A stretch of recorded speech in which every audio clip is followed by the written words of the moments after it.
liberal MSNBC. Okay, in this Friday report, reported, for the UPI to New York Times, and then a Friday report from the Blaze. I like Glenn Beck's Blaze. It's not bad. I'll give credit where credit's due. But it revealed that the unemployment rate was at 3.9%, which is the lowest the U.S. level has been in 18 years. The lowest. Did you know that, folks? 18 years. 3.9%. The economy also added, here's some numbers for you, 164,000 jobs in April.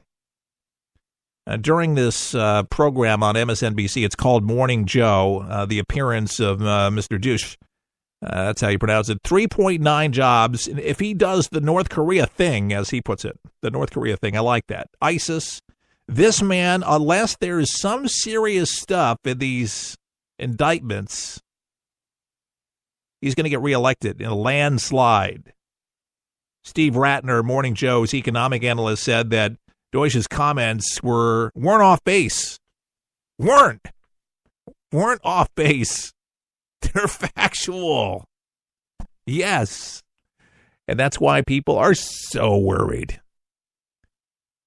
Oh my gosh, the economy is doing better.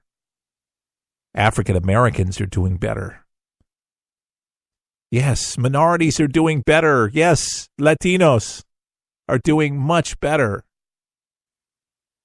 By the way, that transport plane, speaking of Latinos, what was it, 8 or 9 Puerto Ricans with the plane in Georgia went down? God bless them. They released those photographs, man, just broke my heart. The families that get the news. I know it was an older plane, 40 years old. It was on his last maiden voyage. It was done. And isn't it ironic? It takes off, and shortly after takeoff, boom. They're trying to piece together what in the world happened, but they say the plane was 40 years old. We have a lot of planes that are flying that are 40 years old. But they'll be combing it over. But it's sad. Then, Southwest, you heard another mishap in the air. Window busted out, but didn't have the fatality, didn't have woman or man sucked out the window. But not good press, so we're going to be looking at the windows now, not just the jets, to make sure that all the windows are doing their jobs and they're protecting you, so don't crack. Just, wow. It's not been good for Southwest, not good, because they have had an impeccable record. So this is, don't be Southwest has a great hub here in Tampa, and it's the largest. I think more Southwest. We see more in the air. If I look up towards the airport here, which is pretty much a stone throw away from where my studio is off of Memorial Highway here in Hillsborough, because the back of the overseas and most of the runways are off Hillsborough Avenue. So anyhow, good airline, great airline. If you've never flown them, fly them. They'll be the safest they've ever been, too, bar none. It's just it's unfortunate, but as many planes that go up, I mean, it's still the safest way to travel. Even Superman will tell you that. If you watched any of the Superman movies, there's more fatalities on the. I was on I-4 today. You see some crazy stuff on I-4, don't you? By the way, I don't want to lose focus here. This is a legacy fundraiser for Chuck Harder today, and I have a book that I've started to pen, and working through it, Kay Reitz asked me. She produces and does some things for us still, and was Chuck's producer at the Telford Hotel, Kay Reitz, and she's been doing some jobs for us and helping us out, and I got some more work for her that she's going to be researching, and I'm going to anything you put at her with a smile, she does. She's terrific. But the name of the book, Talk Radio at the Telford. I'm writing the book. The Untold Story of Chuck Harder, the Clintons, the UAW, and the IRS. For some of you, this is going to be a sacrifice to give something. But, $5. If that's all you can give, that's the best you can do, go for it. At forthepeopleshow.com. If you can give more, please do.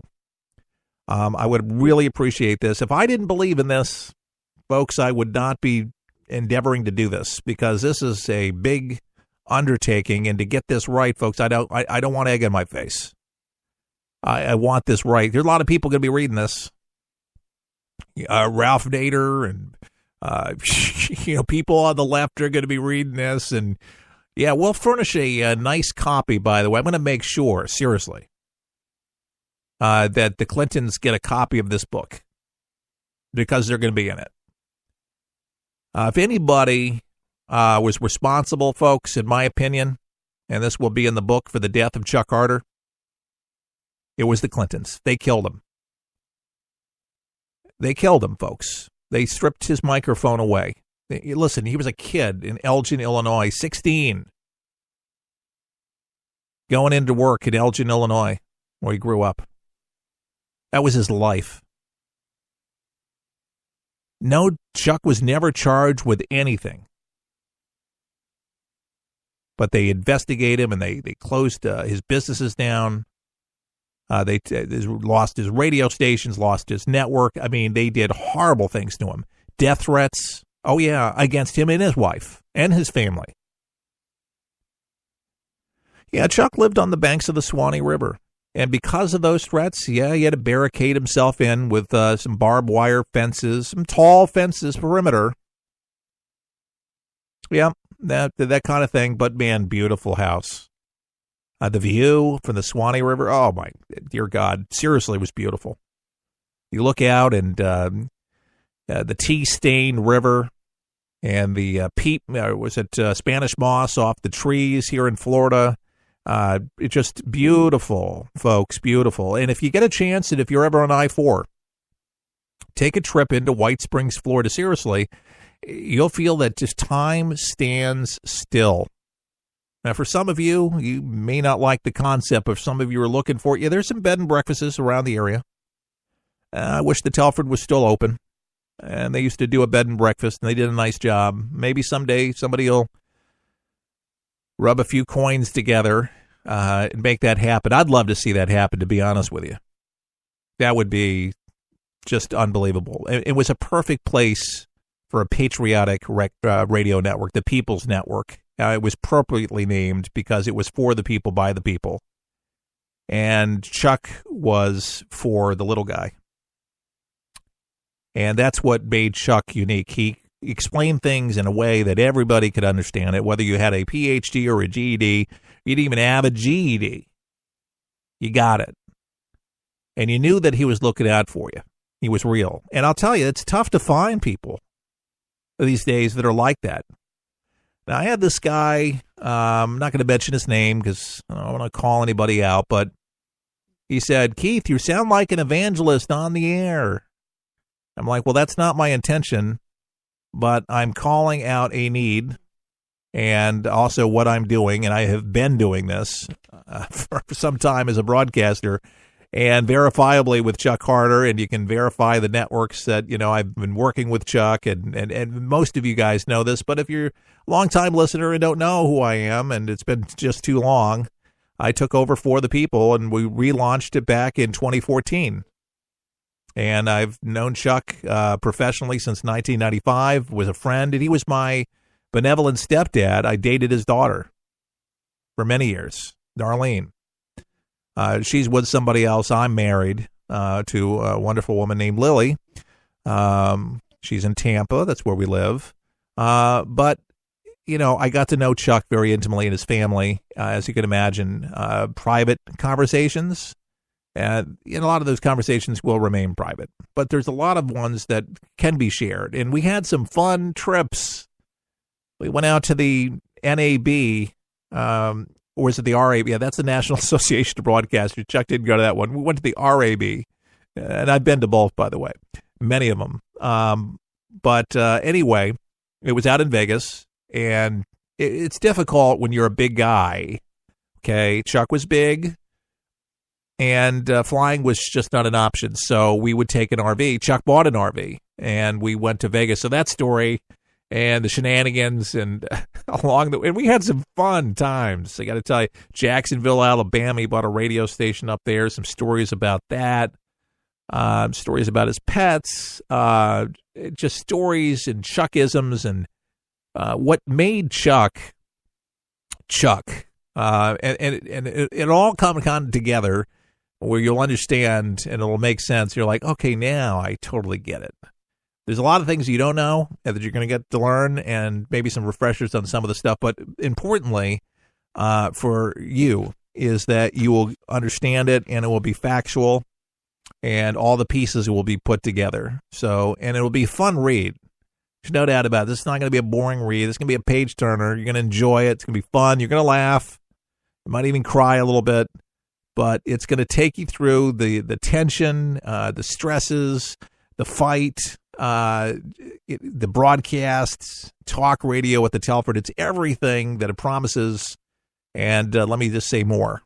Talk radio at the Telford. Need your help. ForThePeoplesShow.com is where you can go right now. Make a donation. This is why we're on the air today. Specifically to get this going, get the thermometer cooking, baby.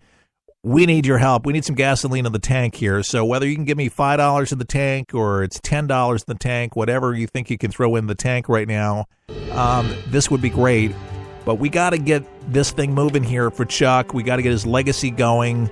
I got lots of work to do. I got other people that are doing work I got to pay to get things done, to copies made, reproductions made, to be able to write things, the research. It's not easy to do a real book, folks, okay? Talk radio at the Telford, the untold story of Chuck Harder, the Clintons, the UAW, and the IRS, and coming to bookstores everywhere. But I need your help. I don't know what else to say. ForThePeoplesShow.com. If you loved Chuck Harder, you believed what he did, his tireless efforts to put America first, to fix America first. He gave his life savings, folks, for America. He put his entire life into the radio show. 3 hours a day, 5 days a week, folks, with hundreds of publications and books published. And it's all in the name of helping Mr. and Mrs. America, loving his country, loving his God, loving his family. And now it's time, don't you think, to get back to a man that gave so much to this country. And folks, I am here to tell you 100% unequivocally that if it was not for Chuck Harder, I don't know if we would be right here now, turning a corner and into some blue skies now with Donald Trump. A clearing. We needed it, certainly after Barack Obama. What a mess after the Barack Obama administration. My goodness gracious. And we're still fighting, folks. Still fighting the good fight. And believe me, folks, there's things that I have not said that I will say on another broadcast, and I'm going to save it, but I am fearful. There's things that they say the alt-right, but the alt-left, because it's out there, folks. What they have in store for Donald Trump. And I just say continue praying for Trump and his cabinet, because I'm telling you, they're under attack like never before. They are under attack. And I'm not talking about the Bamford stuff. I mean, yes, in a way, I am talking about safety and security. Folks, at any angle, at any point, if there's anybody, in my opinion, that should definitely have maximum security, it is Trump, because there are people that want to take this guy out. They hate him. I've never seen more hatred. And you can see it oozing from the mainstream media, folks, because they don't like it. Things are getting better. Why wouldn't they want that for their country? They want America to fail.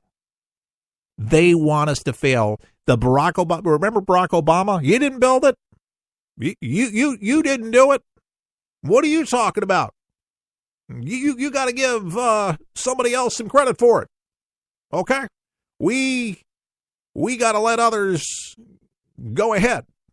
For so long, we put our nose in everybody else's business, and we thought that we were the only one on the planet. Let somebody else do it. Ladies and gentlemen, if we don't do it, nobody else will. Nobody does it better than the US of A. Yes, there's